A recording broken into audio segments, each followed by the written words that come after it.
Hello, welcome to nursing with શ્રદ્ધા. આજે આપણે પેન્ટોપ્રાઝોલ ડ્રગ્સને સરળતાથી સમજીએ. ચાલો શરૂ કરીએ. પેન્ટોપ્રાઝોલ કે જેનું ગ્રુપ પ્રોટોન પંપ ઇન્હિબિટર છે, કે જે મોસ્ટલી એસિડિટીને ઘટાડવા માટે ઉપયોગમાં લેવામાં આવે છે.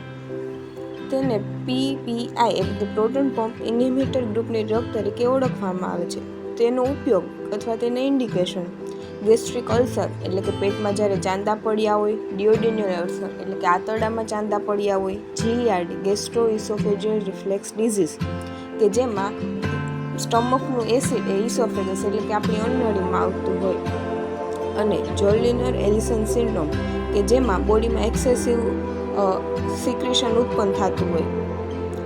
તેની મોડ ઓફ એક્શનમાં તે સ્ટમકની લાઇનિંગમાં આવેલા પ્રોટોન પંપને ઇન્હિબિટ કરે છે, કે જેનાથી એસિડનું સિક્રેશન ઓછું થાય.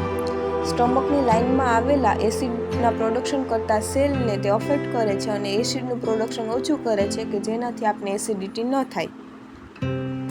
અને આ ધીમે ધીમે રોજ લેવાથી ડેઇલી માટે આ એસિડનું પ્રોડક્શન ઓછું થાય છે.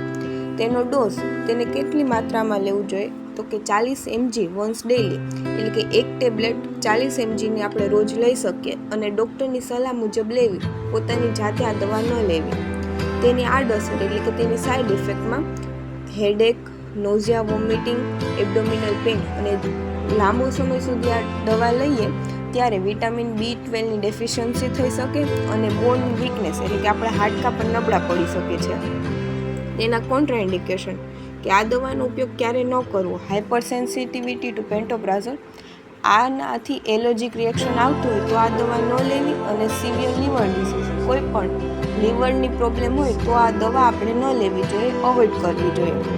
નર્સિંગ રિસ્પોન્સિબિલિટી કે પેશન્ટને શું સમજાવવું, આ દવા જમવા પહેલાં લેવી, ક્રશ કરીને ન લેવી, આખી ટેબ્લેટ ચાવી જાવી, આલ્કોહોલ અને સ્પાઇસી ફૂડને અવોઇડ કરવું, અને સ્ટમક પેઇન કે બ્લીડિંગ થતું હોય તો ડૉક્ટરને જણાવવું. આને યાદ રાખવા માટે પાન એટલે કે pantoprazole reduce the acid fire in your body, એટલે કે પાન એ આપણી સ્ટમકની એસિડિટી રિડ્યુસ કરવામાં હેલ્પ કરે છે. Thank you for watching. Please like, share and subscribe.